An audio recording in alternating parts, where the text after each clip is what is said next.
All right, we've been looking at faces in the crowd. And who are some of the people we've talked about? Involved in the story of Jesus? Mary Magdalene. We talked about Mary Magdalene and who was Mary Peter Magdalene? and Judas. Well, Mary Magdalene was a wealthy woman that followed Christ. Was a wealthy woman who followed Christ, was at the cross, according to one, at the empty tomb, according to them all. Okay, so we talked about Mary Magdalene. You said we talked about Peter. We talked about Peter. Talked a lot about Peter. Mm-hmm. And what was Peter's role? What did Peter do? What's his role in the narrative? He was kind of the leader. Okay, he was kind of the leader. The rock. He was the rock, yeah. That's right, Petros. What else about Peter, though? He's in all four Gospels. Okay, he's mentioned in all Yeah. four Gospels, and He's with James, John, and whenever they speak. sort of in that trio. He was one of the first of the four disciples Jesus picked. Okay, he was one of the first, right? With his brother Andrew, fisherman. In Acts becomes early leader in the church. But then we talked about the Apostle Paul, what Paul wrote about Peter, and for all, of course, Peter in the Gospels, in all four of the Gospels, on the downside, does what? What does Peter do? Denies him. Okay, in all four Gospels. And remember, Paul confronts him for hypocrisy, calls him a hypocrite. Because Jews don't eat with Gentiles. Right, because he moved away from eating with Gentiles. All right, so we got Peter. Who else did we talk about? So we talked about Mary Magdalene. We talked about Peter. We talked about John the Baptist. We talked about Judas. We talked about Matthew and the tax collectors. We talked about Was it Nicodemus? Yes. We talked about Nicodemus, yeah. Pharisees A and the Pharisee. Scribes. We talked about, last time we talked about Scribes and Pharisees. Okay, we talked to all these, and we've talked about Mary, the mother of Jesus, too. So we've talked about a lot of different people and the roles they're playing. And tonight we're going to be looking at the Herods. We're going to look at the Herods. Now, just so that, as we've done before, we'll kind of assess where we are before we kind of dig into it. Who were the Herods? What are we talking about? When I say the Herods, what am I talking about? They were emperors. Well, they were rulers, right? Yeah. Okay. So the Herods were rulers. What else do y'all know about the Herods? Just based on prior knowledge. Say what? Based on prior knowledge, what would you say about the Herods? No, I can't remember if Herod was the one that wasn't one to make decisions, or he passed it off, or if that was the other one. Okay. He named all his kids Herod. The old man named all his kids Herod, not sort of like George Foreman. All right. Anything else we know about the Herods?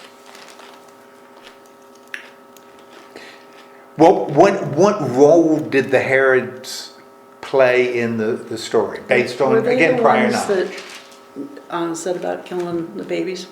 Okay, there's story about Herod being involved in killing babies. At Christ's birth and stuff. Okay, around Christ's birth. When the Magi came, he said to let me know who they is so I can go and celebrate him also. But instead he put out a decree to kill all the babies. Okay, so that story is associated with the Herods. Anything else? Role that they play in the stories? Well, that's fine, because that's what we're going to talk about tonight. Because the Herods play a role in the Gospels, certainly in the Gospels of Matthew, Mark, and Luke, and in the book of Acts.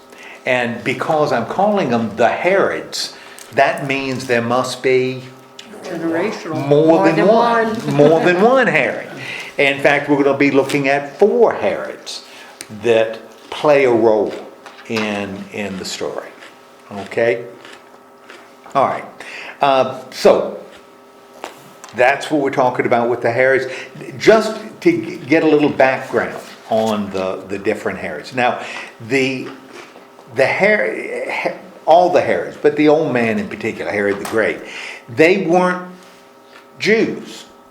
They were what were called Idumeans, or Edomites. Now, Edomite, you run into the word Edomite a lot in like the Old Testament. Does anybody know what the origin of the Edomites? You know, there are a lot of mites in the Old Testament. Yeah, I mean, there are mites everywhere.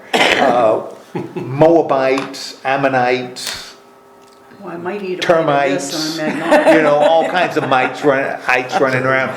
What about the Edomites? Is that one the original 12? I'll give you a hint. Then they're not. They're a different. They're not one of the 12, but they have a relationship with the 12. I'll give you a little hint. The word Edom means red. Let's see. Okay, that would be a good guess. Red meat. Could be red meat. There's another red. Battle? Okay. They went battle? Remember the story of Rebecca and Isaac, way back in Genesis. You know, Isaac, the son of Abraham and Sarah, married to Rebecca. Something was interesting when they had a child. Remember that made the children kind of a little different. What was the situation around the birth of her child? Or should I say her children? Was that the one that, She had Esau. one of them was hairy and might deceive the father later on? Yeah, both of you are right. Remember Rebecca had twin boys. And one was Esau, the other one was Jacob, right? Mm-hmm. And which was born first? I'm going to say Jacob. Well, you'd think Jacob, but it was Esau that was born first, and that's what Paul makes a big deal about that, you know, in Romans. When he talks about in Romans that the younger ends up, the older ends up serving the younger, which isn't the way it's supposed to be. But he was But hungry. that's right. But Esau was hairy. Debbie, you're right. Esau was hairy. He was also red. He had red hair. Esau. And so the Edomites, according to Genesis, are the offspring of Esau, the brother of Jacob. Now, that sounds like they're pretty good, right? As offspring. Well, what though becomes the problem if they're the offspring of Esau and not Jacob? If the people of Edom, or the Idumeans, came from Esau and not Jacob. That's more like a servant than a leader. Okay, yeah, they're not one of the 12 tribes. They're not one of God's people. They are not part of Israel. Which means if the Herods are Edomites or Idumeans, it's the same thing, they aren't ethnically Jews, right? They aren't ethnically Jews. Now, why would that be important? That the Herods, none of the Herods, are ethnically Jews. Why might that be significant? What was the role of the Herods? What did the Herods do? Ed, you said earlier they were rulers, right? You know, kings and what we'll call tetrarchs. Why is it significant that they aren't Jewish? They aren't ethnically Jewish. Now, in terms of religion, they are. But in terms of ethnicity, they aren't. Why does that become kind of significant? Does that mean they might not be circumcised? Well, they might not, although they were, but they still aren't ethnically Jews, and yet, what are they doing? They're ruling Jews. They're the kings of Jewish peoples, but they aren't Jewish. And that becomes kind of interesting, because since they aren't Jewish, They're loyal to Rome. what's that? They're loyal to Rome. We're going to see that they become very loyal to Rome. They're beholding to Rome. They also can't go into the temple and worship, even though they are religiously Jews. You had to be an ethnic. You had to be a son of Jacob, a son of Israel, to go into the temple and worship. And the Herods weren't. They were the sons of Esau. Okay, so we've got all of them have this background, and yet they become the kings of the Jewish people. Now, like I said, we're going to be looking at 4 of them, and again, just a little background, and then we're going to work with Scripture. This is a little historical background. Herod the Great, and he ruled a lot of stuff. He ruled Judea and Samaria and Idumea and Galilee and some areas east of the Jordan River. His was a large kingdom, and he owed his power to the Roman Empire. That's how he became king.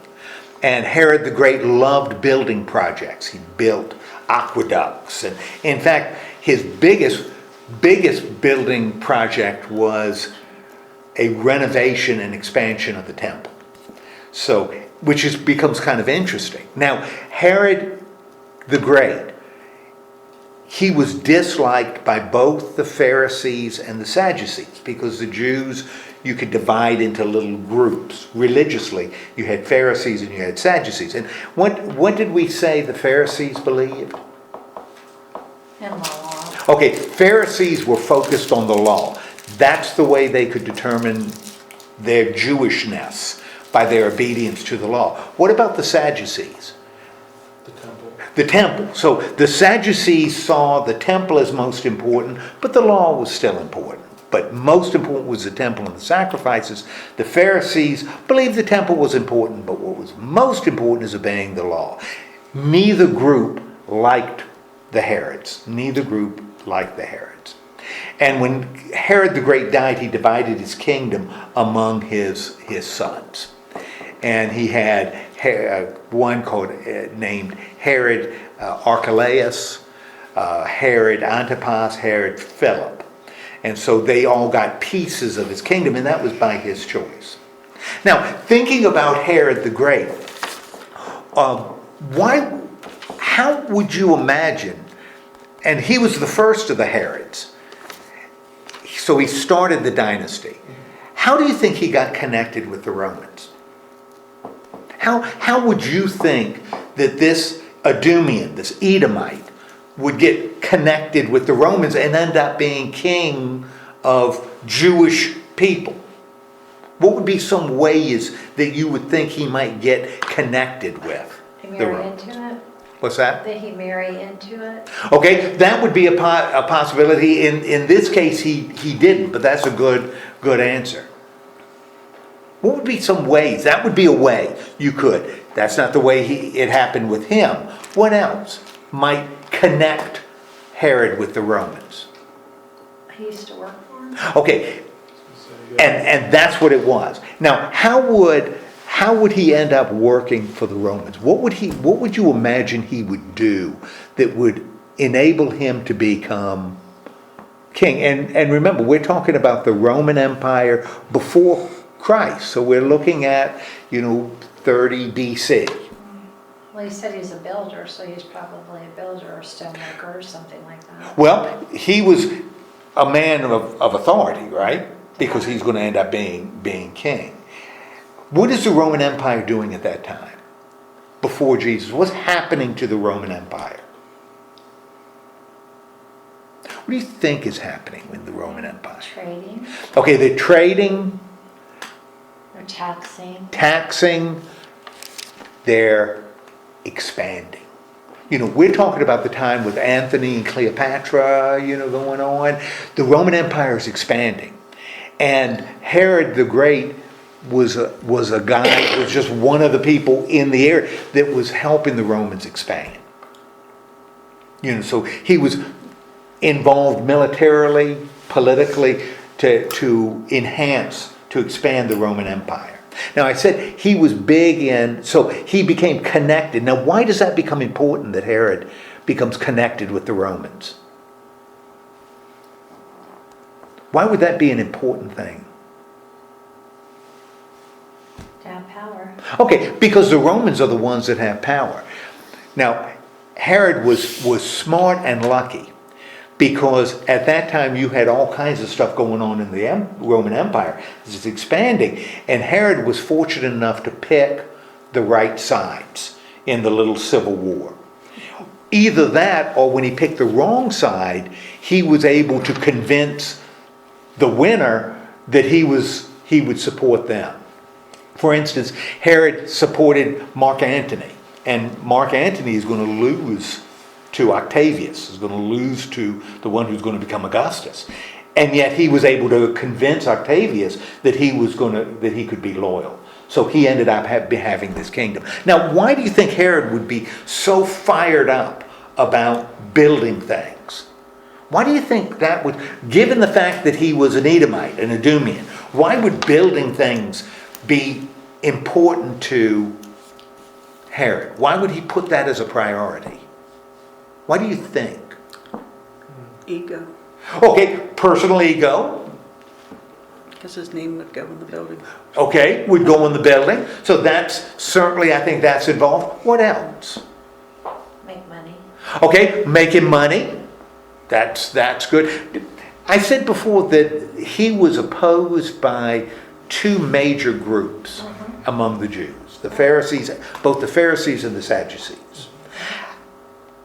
Why do you think the Pharisees and the Sadducees, why do you think the Pharisees would oppose it? If the Pharisees, you said the Pharisees are focused on obeying the law.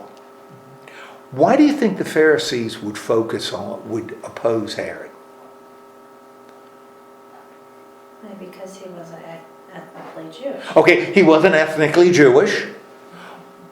What else? If the Pharisees are all fired up about obeying the law, what might be a problem for... He's not following. Okay, he's not following the law. Or they don't believe he's following the law as well as he should. Why would he be opposed by the Sadducees? Why do you think? And the Sadducees are all about the temple, right? Why would he be opposed by the Jews that are really focused on the temple? Well, he's not a Jew. Because he's not a Jew. He can't even go into The temple. the building. So he can't have any connection. Now, if he's opposed by these two groups, because doesn't obey the law well enough, and he's not ethnically Jewish, and therefore the temple, he can't go in the temple, why do you think he would be so engaged in building projects, particularly expanding the temple? You can't go in. Yeah, he can't go into the temple, but he's spending a lot of money and time making it bigger. Why do you think he'd be doing that? Make more taxes. Okay, well, certainly can raise more taxes from it. It's also, if the Sadducees don't like it, right? Because he's not Jewish, Right. what's he building? Temple. He's building them a new temple. Do you think the Sadducees like the fact that Herod is building a new fancy temple? No. Actually, they do. Because it's a better temple than they had before. It's bigger, grander, more money involved. So he done it to get more popularity amongst Exactly. them. Because remember I told you before, one of the things the Romans are always interested in. What's the thing Romans always are interested in? Making money. And how do the Romans make money? Taxes. They tax. And what interferes with tax money, people paying their taxes? Unrest. Unrest. When people are mad and ready to start fighting, they don't pay taxes, right? Making it even worse is if they're fighting and scrapping, what are the Romans going to have to do? Send out send in the troops, and troops cost money, right? And the Romans don't want their provinces costing them more than they're bringing in, right? And so they need their rulers, client kings, to keep the peace in the area, right? And so why is Herod building the Sadducees a new temple? Get them on his side. Yeah, to get them to, they may not like him, but they may not fight him. You know, they don't dislike him enough to burn it down. You know, so Herod, astute politician. And like I said, why might he divide up his kingdom when he dies? Why would a king who has a lot of kids, a lot of sons, why would he divide up that So each one of kingdom? them can have some. What's that? So each Okay. one of them can be a ruler. So each of them could have a piece, right? Right, Right. Okay. Herod also tended to be paranoid. Well, you won't be the great, you know. No one's gonna be as great as you if you break it up. That's exactly right. None of the sons is going to have the power the Like old he man had. had. That's right. And one of the things that Herod did, because Herod had an issue with being a little paranoid when he got older, and he ended up either killing or exiling the sons he believed were threats. Now understand, in the ancient world, sons were threats. You know, I mean, good night, we saw it with David, you know, and Absalom, who rebelled against his father. So sons were a danger to kings because they were younger and more energetic and could attract following. And so what Herod did was he tended to kill off the sons that were capable, which meant the betraying sons... them? What's that? Of betraying them. Yeah, the ones that were smart enough or skilled enough to betray him, the ones who were threats, he ended up killing off. So who was left? The weaker ones. Yeah, the weaker ones, the ones that weren't threats. And so when he dies, they're the ones that end up getting pieces of his kingdom. Okay, so we're going to look at, in just a little bit, we're going to look at Herod the Great and what Scripture says about that. Another one of the Herods, one of his sons, is Herod Antipas. And again, we're going to look at that he's mentioned in the Gospels. Now, Herod Antipas wasn't called a king, he was called a tetrarch.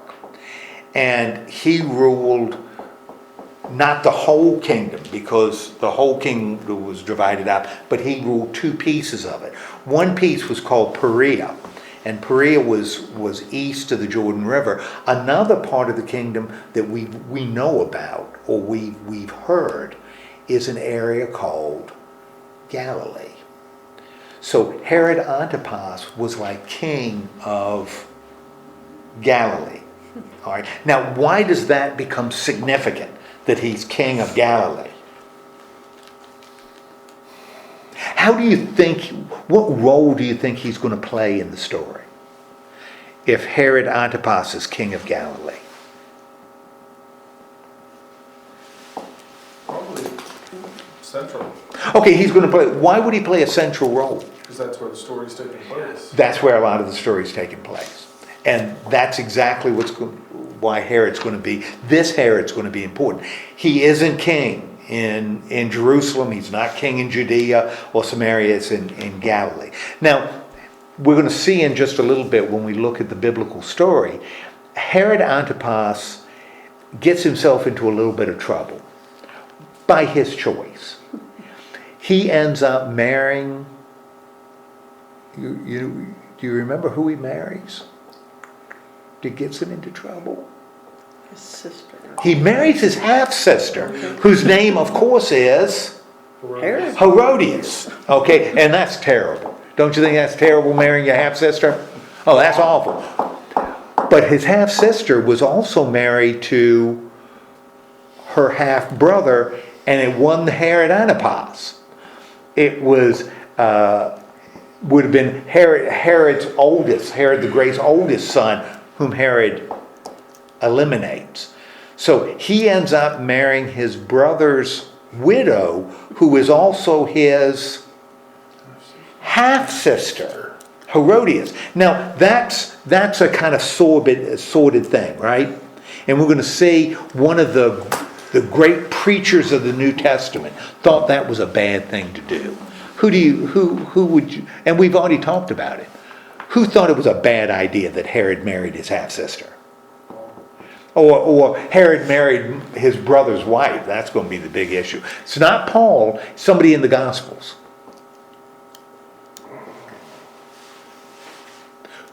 John the Baptist thinks that's a bad thing to do, that Herod married his brother's wife. But that didn't get him into the big trouble. Because Herod Antipas, to marry his brother's wife, divorced his current wife, who happened to be the daughter of another king. And when he divorces the daughter of the king, and the daughter comes home and says to her daddy, what? Look at what he did. He divorced me. He abandoned me. Her daddy said, And now my kids have webbed feet. yeah. Her daddy said, well, he can't get away with that. And when a king is really mad at another king, what does he do? Starts war. He starts a Starts a war. war. And that's exactly what happened with Herod Antipas. His ex-father-in-law started a war, and in that war, and understand, both of them are client kingdoms in the Roman Empire, but the Romans didn't care. As long as tax money's coming in, they're not going to intervene. It doesn't matter to them who wins, as long as the taxes are coming in. Herod Antipas loses the war badly. Loses this war badly. Now, how are the Romans going to view Herod after he loses this war Weak. badly? Okay, they're going to view him as pretty weak, right? I would think. Yeah, unreliable. Yeah. Yeah, if he can't even defend his own kingdom, Yeah. maybe he shouldn't be Ruler. Ruler. shouldn't be ruler. And it's really interesting. His nephew, and we'll talk about him in just a minute, yeah. little bit, his nephew, who's living in Rome, his nephew gets wind of what's happening to his uncle. And now the Herod, gets wind of what's happening to his uncle. Now, the nephew's in Rome, right? If he's in Rome, member of this royal family that the Romans have set up as king, he's got access to the royal family, which means he has access to who? In Rome. Who's sitting in Rome? If this Herod Antipas's nephew was raised in Rome and has access to the Roman court, who would be leading that court? Caesar. Okay, Caesar, the emperor, right? And what the nephew starts doing to his uncle is he starts undermining it. He starts undermining his uncle, which makes sense to the emperor, because what's just happened to the uncle? He lost a big war and lost it badly. And so he starts undermining his uncle, and eventually the emperor Decides to replace him.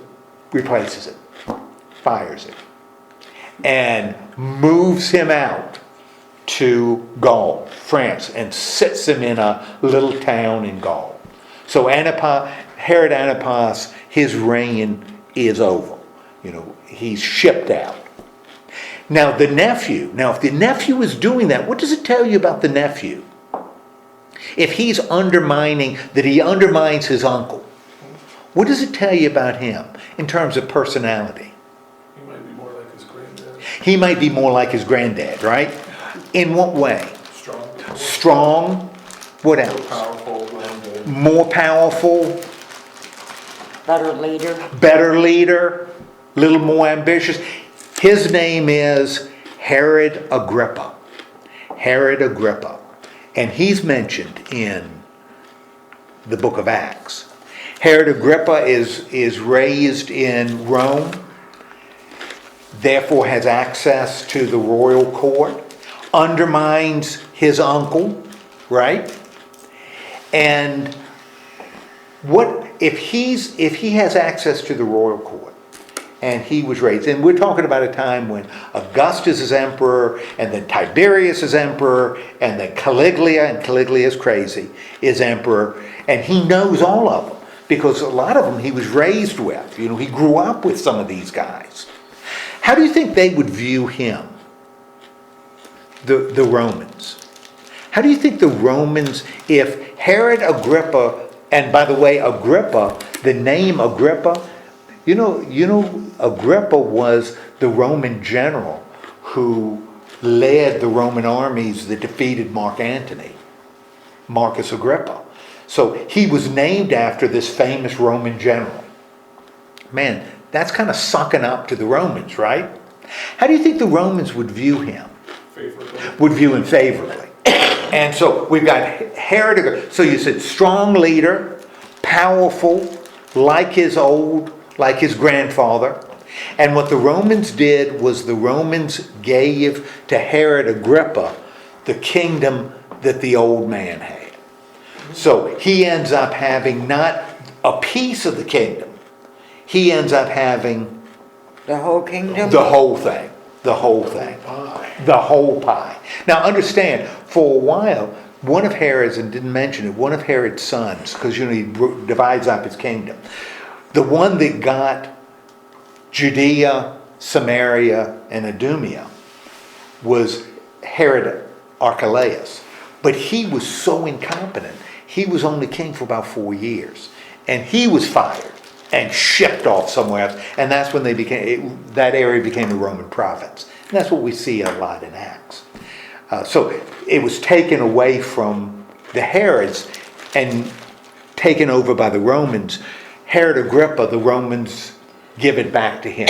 So now it's ruled by Herod. Now Herod Agrippa dies, and we'll see it in just a little bit in Acts.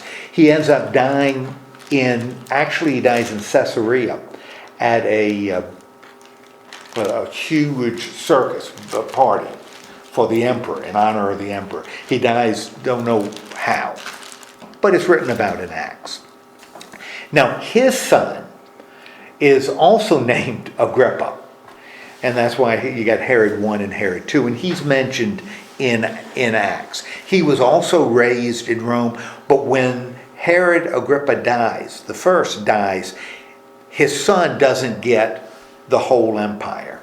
Instead, he ends up getting sort of what Herod Antipas had. You know, he doesn't get Judea, he doesn't get Samaria, which is sort of the heartland. He ends up getting Galilee, and he gets Perea and some of those other areas. Now, it's really interesting that Herod Agrippa II ended up getting involved because he's king of Galilee right during the Jewish rebellion in the 60s, in 66 to 70 AD. And that's when the Jews in Judea rebel against the Romans. Which side do you think Herod Agrippa II took in this rebellion? Now, his father was king of Judea, right? His great-granddaddy was king of Judea. You know, there's all these connections with the Jews. But he was raised in Rome. What side do you think he took in the rebellion? When the Jews in Judea, which isn't his area, isn't his territory, when they rebel against the Romans. When the Sadducees organize a rebellion against the Romans.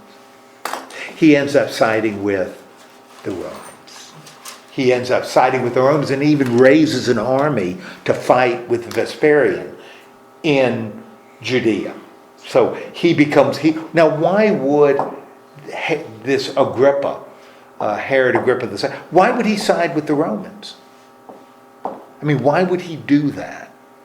His grandfather was loyal to Rome. His grandfather was loyal to Rome. His father was loyal to Rome. Why is... He was named for a Roman. What's that? He was named for a Roman. He was named for a Roman? How does he have his job? Tradition. By grace of Rome. By the grace of Rome. And so he sided with the Romans in fighting the Jews. And he reigned for a good long time, died at 72, an old man. And so the Romans never fired him. He did his job. Now, historically, these are the four Herods. All of them are mentioned in the New Testament, in the Gospels, and in the book of Acts. And that's what we're going to look at now. And I'm going to divide, and you see it on your sheets, where we see Herod the Great, Herod Antipas, Herod Agrippa the first, and Herod Agrippa the second. And so what I'm going to do is because it's a lot. These are long stories. There's stories about these guys. So I'm going to give each of you a little bit to read. Okay? And then a few questions to answer. Now you see Herod the Great, that's a long passage. And I think that's an awful long passage to read. So what I'm going to do, Linda, is I want you to look at Matthew 2, 1 through 12. Matthew 2, 1 through 12. Debbie, I want you to do Matthew 2, 13 through 23. Okay? Donna, these are a little shorter. Check out Mark 6, 14 through 29, and Luke 23 through 6 through 12. That's Herod Antipas. Ed, looking at Herod Agrippa I, Acts 12, 6 through 11, and 20 through 22. And Jake, the last one. Okay? So, and just skimming. Now, these are the questions I'd like you to think about. What happens in the passage? Just a summary of what happens. What role does that passage or that little story play in the broader story? In other words, how is it related to either the story of Jesus or the story of the early church? And third, and this is what I want you to really think about, how is Herod presented in the story? In other words, is Herod presented in a positive light? Is it negative? Is he a good guy? Is he a bad guy? Is he somewhere in between? So how is he presented in the story? So work on that for a little bit and then we'll talk about it. Well, let's think about it. Let's think about what's going on in these passages. Now, Linda, you were looking at Herod the Great, and that first passage in Matthew 2. What's going on? Well, he wasn't very nice. He wasn't very nice. I mean, he was called the Great. I don't care. He wasn't. So he wasn't that great to you. No. Well, what's going on in He's sending out Matthew? the wise men because he heard about Savior being born. Okay, so it's a story about wise men. He sent the wise men to go and find. Well, that sounds like a good thing, that he's going to go find. But he wanted, after he found him, he wanted to destroy him. Really? Yeah. Oh, that's not good. So the wise men did not go back to Herod and tell him where the Christ was born. A dream came to them not to return to Herod. Okay. And to go somewhere else. Okay. So they didn't go back and tell it. No. Yeah, Herod was kind of a stinker. Yeah. He's kind of jealous, worried about his power. Right. Yeah. Okay, so that's the story. What role does that play in the story of Jesus? What role do you think that little story about Herod and the wise men, how does that What role Well, did I that think play? it has a big part to do with Jesus, because if the wise men wouldn't have obeyed the dream, Okay, then Christ would have been destroyed okay, even before he was a grown-up, because Oh. that's what Herod the king was out to do, because he felt like this child was going to replace him, okay. and he wasn't going to allow that. All right, so this was something that could have changed the entire narrative. Yeah, Interesting. Okay, so it kind of, and this is right at the beginning because Jesus right, is a little of baby. his birth, yes. Yeah, could have ended it right there. As you read it, how does it appear as though Matthew, because Matthew's writing this is part of his narrative. Uh-huh. How do you think Matthew viewed Herod the Great? I don't think he gave him a lot of good reputation. Would Herod the Great want Matthew to be on his resume? Would be a reference on his resume? No. No. So in this part, in this story in Matthew, Herod the Great is not presented in a positive way. Positive way, yes. In fact, It's negative. Yeah, you would even say negative. Okay, but I'm sure it gets better in the next story, right? I don't know. Debbie, yeah, it must get better in the next story because sending the wise men and trying to get Jesus, that's awful. So what happens in your story that follows in Matthew 2? And an angel appears to Joseph and tells him to flee because Herod wants to destroy him. And they stay there until the time of Herod's death. And then Herod... By the way, where do they go? When the angel says to... They're going to Egypt. Okay, they go to Egypt. Okay. So Joseph and Mary and Jesus. Okay, go to Egypt. All right. And then Herod felt tricked by the wise men. He was infuriated, my Bible said. And he decided to have all the children killed around Bethlehem, which were 2 years old or younger. Mm-hmm. Then an angel appears again to tell Joseph to take his family to Israel. And then Joseph's afraid because Archelaus is the ruler now in place of King Herod the Great. And so he's warned in a dream to go to Galilee, and he makes his home there in Nazareth. And 3 times it says, fulfilled prophecy, fulfilled prophecy, fulfilled prophecy.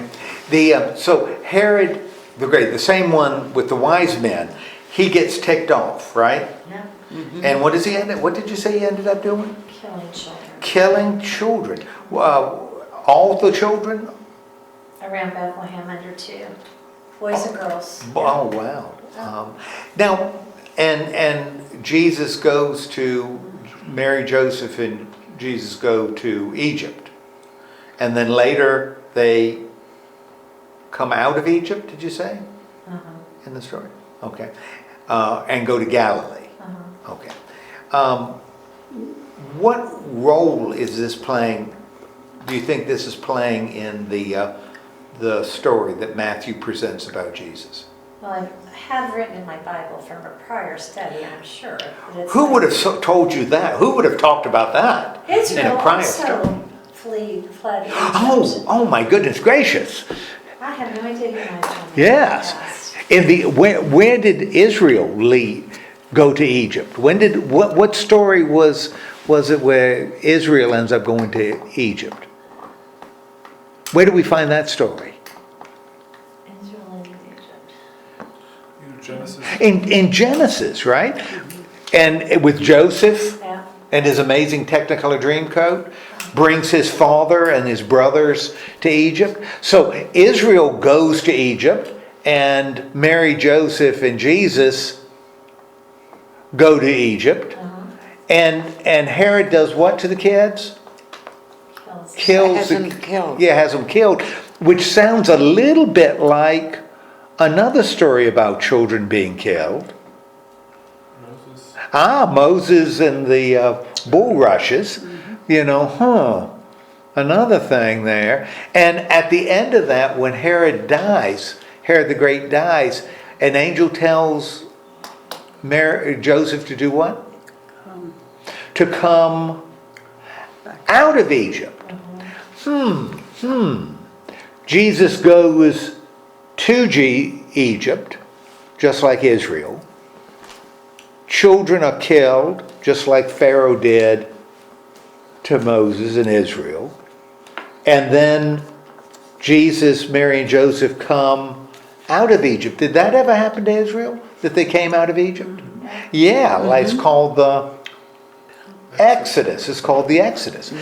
What might that tell you about what Matthew, and this is only in Matthew, how Matthew sees Jesus? If he tells this story that's unique to Matthew, what do you think Matthew may be doing in having Jesus? Parallel. We got some parallel, right? We got some parallels between Jesus and Israel. Now, if that's the way he sets it up, do you think we're going to see it come up later in the story, in the gospel? Probably. Yeah. One of the ways we see it in the Gospel of Matthew is Jesus does his greatest teachings. Jesus does his greatest miracles where? In Matthew. Where does he do them in Matthew? Nazareth. On mountains. Yeah. You know, Sermon on the Mount? Is that found in Luke? No. Nope. Found in Matthew. In fact, there's this wonderful passage where Jesus is healing people who are lame. He's healing people that are lame. Where is he doing it? On top of mountains. On top of a mountain. Now, get the picture. Lame people are being dragged up the side of a mountain to be healed by Jesus. Mountains play a big role in the Gospel of Matthew. Why would mountains play a big role in Matthew? Closer to God. Well, closer to God, also, that's where Moses got the law. They play an important role to Israel in the Old Testament. There's a parallel in Matthew. And Jesus, he was crucified on a mountain. That's exactly right. Transfiguration on a mountain. This is a big deal. Parallel with Israel. And he sets it up right at the beginning. Now, Debbie, as Matthew presents Herod the Great in your passage, is he presented as a good guy, bad guy, nice guy, mean guy? Mean guy. Mean guy. A vengeance guy. Vengeance guy. Yeah. Okay. All right. So in both of these passages in Matthew, Herod the Great is presented as Not a nice person. not a nice person. I would not want Maggie to date Herod the Great. He's a villain. A villain. Yeah. A villain. Okay, so only time this we're done with Herod the Great. He's not mentioned again, but his son is Herod Antipas. And what do we see with Herod Antipas, Donna, in your two passages, one from Mark and one from Luke? He was friends with John the Baptist and he liked him, but he had a dancer that pleased everybody at his birthday party, at Herodias' daughter. Herod's having a birthday party. Mm-hmm. All right. And she dances and pleases everybody. And so he says he'll give her anything she wants, up to half of his kingdom. So she goes and asks her mother for advice. And Now, by the way, who's her mother? Herodias. Herodias. Ooh, Herodias. The plot thickens. The widow of his half-brother. And what does Herodias ask? I mean, when the daughter comes and says, "Mom, Dad just asked," well, it was actually her dad, said he'd give me anything up to half his kingdom. What does the mom say? She wants? You should ask for the head of John the Baptist. What's the head of John the Baptist? Why would she be so mad at John the Baptist? Didn't she make a play for him and he turned her down? Well, maybe even more basic than that. Because what has John the Baptist been saying? To both Herod Antipas and Herodias. Well, he said that Repent. they shouldn't. Yeah, marry. repent. You shouldn't be married. You know, You shouldn't marry your brother's wife. you shouldn't marry your brother's wife. And that ticked her off. And that ticked her off. And boy, oh boy, you tick Herodias off.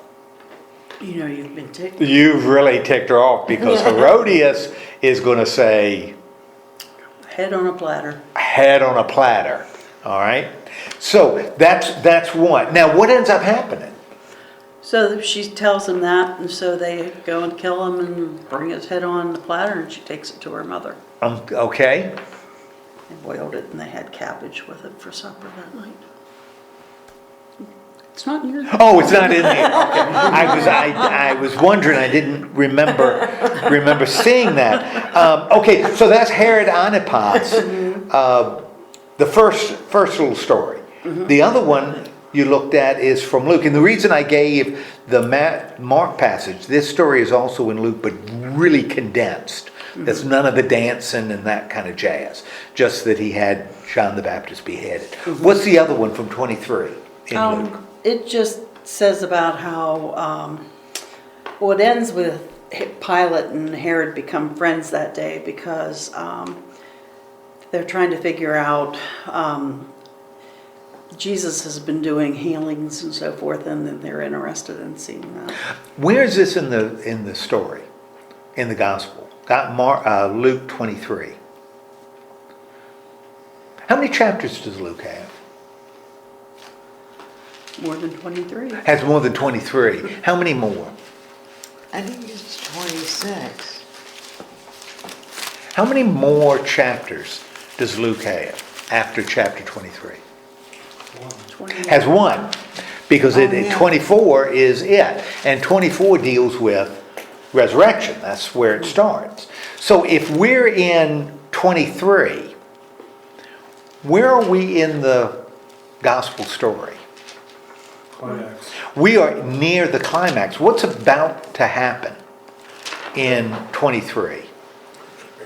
Okay, we're almost right at the crucifixion, because Right. chapter 24 we got resurrection, right? Yeah. So this deal with Herod in Luke 23 is we're getting really, really close to the crucifixion. What is Herod doing in that little passage?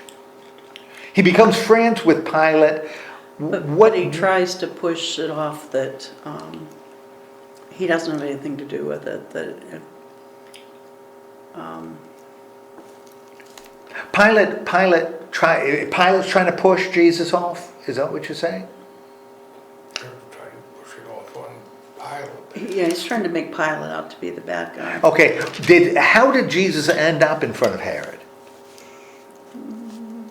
How does that passage start? What's going on in verse 6? He's from Galilee, Pilate asked. When they said that he was, Pilate sent him to Herod Antipas. Oh, yeah. So Jesus is in front of Pilate, Roman governor. And then Pilate does what with him? Well, it turns out that because he's Galilean, he's under Herod's jurisdiction. Why would he be under Herod's jurisdiction? Because we're in Jerusalem, right? Why would Herod, by the way, why would Herod even be in Jerusalem? What's happening in Jerusalem around the crucifixion? Isn't it Passover? We got Passover. So Herod is in Jerusalem probably because of Passover. Well, why, because Jesus is Galilean, would Pilate send him to Herod? Because it'd be under his jurisdiction. Okay, because Herod is king of Galilee, right? He's the king of Galilee. He is not Pilate's problem. He is Herod's problem, right? And so sends him to Herod. He is excited because he's heard all these things Jesus has done, and so he's anxious to get to see him. Okay, well, what changes his excitement? Well, he asked him question after question, and Jesus refused to answer any of them. That'll make you mad. And so what does Herod end up doing at the end? Who else is there, by the way? Is it just Herod and Jesus? Or isn't there other soldiers there, and they put a royal robe on him? Yeah, there's other people that are making fun of him. And Herod ends up sending him back to Pilate. What role, and understand this is only in the Gospel of Luke. We don't see it in the other, it's not mentioned in the other three. What role are these two stories? The story of Herod and John the Baptist, and then the story of Herod and Jesus. What role is that playing, those stories playing in the broader gospel? What role do those stories play in the Gospel of Mark and Luke? What role is the first one, the one with John the Baptist? What role is that playing in the story? The role of what? The story about Herod Antipas and the dancing and the head on a platter. Right. What role is that playing in the Gospel of Mark?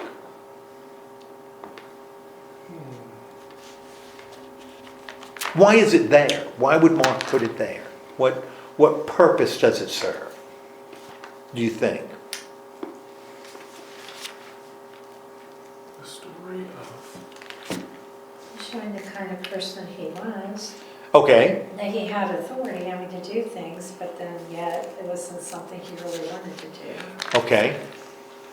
It reveals something about who he is. Okay.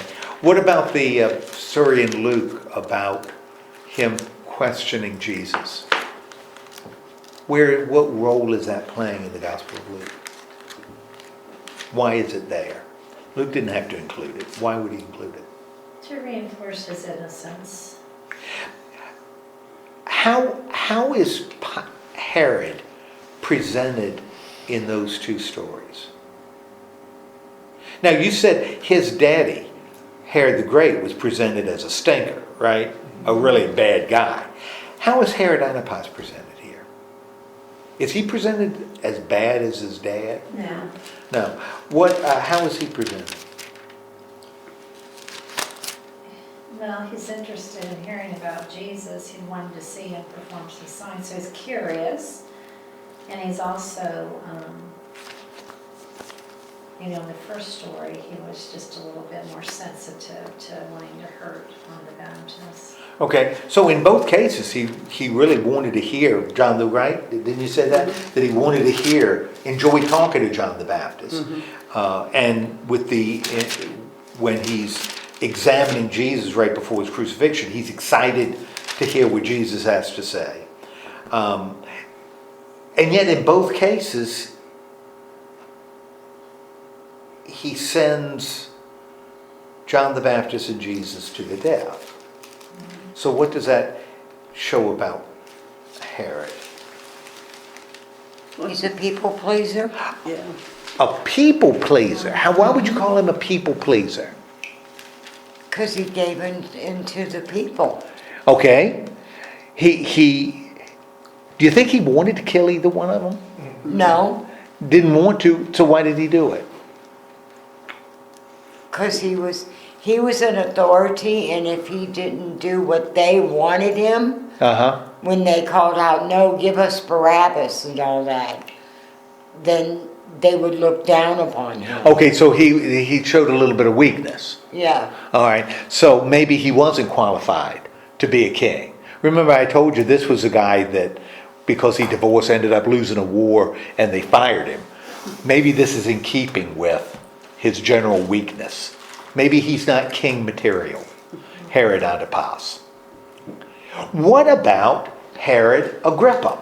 Now this is a guy that ends up being a king, ruling what his grandfather ruled. What do we see about him in Acts 12?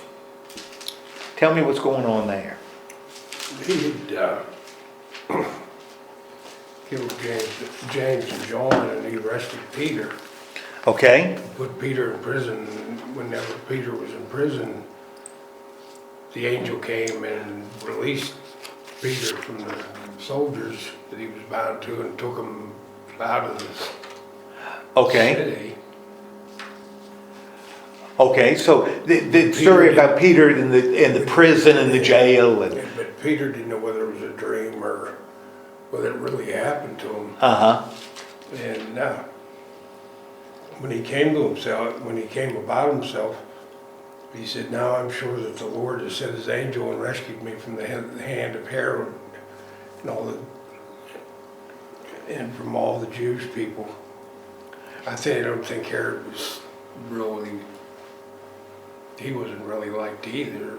Okay, As so that goes, but Herod doesn't seem to be a very nice guy.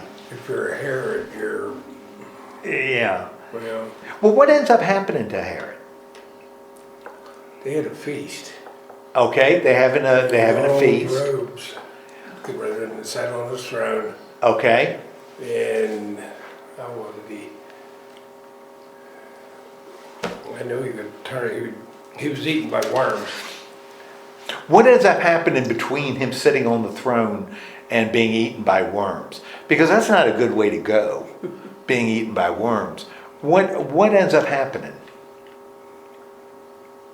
What brings Herod Agrippa He- down?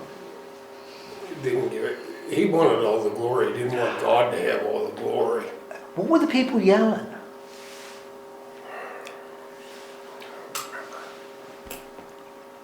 He gave them a speech. Yeah. He gave a speech, and when the people heard it, in verse 22, they started shouting. The voice of the voice of a God, not of a man. A voice of a... Immediately the angel come and struck him down and turned them into worms. Yeah, turned him into worm food. Worm food. Yeah. What role is Herod playing in, and this is Herod Agrippa, what role is Herod Agrippa playing in this broader story in Acts?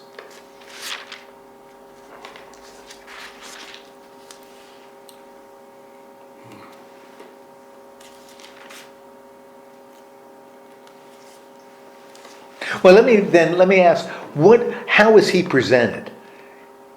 Because we had Herod the Great presented as a stinker, right?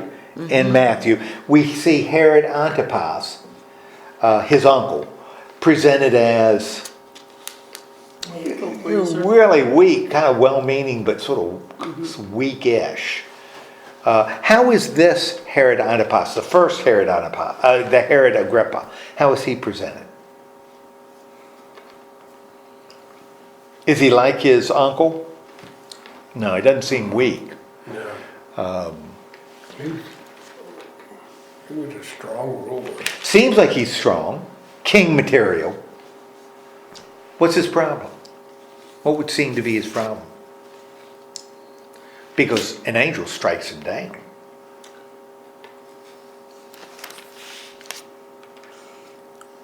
Well, it looks like they were dependent on Herod's country for food. Uh-huh. So I would think for that reason you'd want to stay on the good side of him. Sure. And do they stay on the good side of him? They shout when he speaks.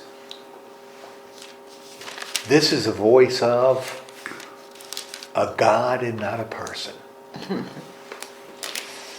And how do you think Herod, based on what happens, the angel striking him down, how do you think Herod received that? The shouts of the crowd as he was sitting up there in his robes on this platform. You think he was saying, "Oh no, don't say that about me. I'm a humble man." No, he liked it. It seems like he liked it. That's why the angel struck him down, right? Because maybe he was a little bit Egotistical. gave glory to himself and not to God. Okay, so we now have three different characters, slightly different characters with the Herods. What about Herod Agrippa II, his son? Herod, because Herod Agrippa I is gone. He's dead. Worm food. What happens to his son? He has Jesus brought before him. Okay, who's brought before him, by the way? What? Who is brought before this Herod? Paul. Paul, okay. Paul is brought before this Herod. Mm-hmm. And what goes on in that story? They arrive and he, with great fanfare, and say, because they're trying to get charges for him so he can be sent to prison. Okay. He'd been to Rome. They didn't pass any, but he didn't have any charges. Okay. Does it mention where they are? Where Herod? Auditorium. Okay, they're in an auditorium. In what city? Are they in Jerusalem or are they someplace else? Jerusalem. Both here. No, not Jerusalem. My entire Jewish community, both here and in Jerusalem. So they're someplace other than Jerusalem. Yeah. I wonder where that is. They're in a city called Caesarea. And just by the name, what can you tell me about a city named Caesarea? It's Roman. It's Roman, named after Caesar. And it's a city on the coast. Why would the Romans build a city on the coast? Easy to get to Rome. Easy to get to Rome. If things get hot, easy to leave, easy to come to. Okay, so that's a Roman city. That's the capital of the province, not Jerusalem, but Caesarea. And Herod Agrippa II is in Caesarea, which shows what about him? He's got 1 foot out the door. Yeah, he's got 1 foot out the door, He's ready to- and it's a Roman door. Yeah. He's ready if the need arises. Okay, and he's kind of beholden to the Romans. Now, so he's talking to Paul, right? And what sense do you get with respect to his relationship with Paul? Would you call it adversarial, or is it congenial, or what's the deal between he and Paul? I think it's more congenial. Okay. And I think that he has a curiosity about Paul. Okay, so he seems to be kind of curious about Paul. As he's talking to Paul, who else is there? Burnus? Okay, Burnus and Festus. Okay, and who is Burnus? Do you happen to know who Burnus is?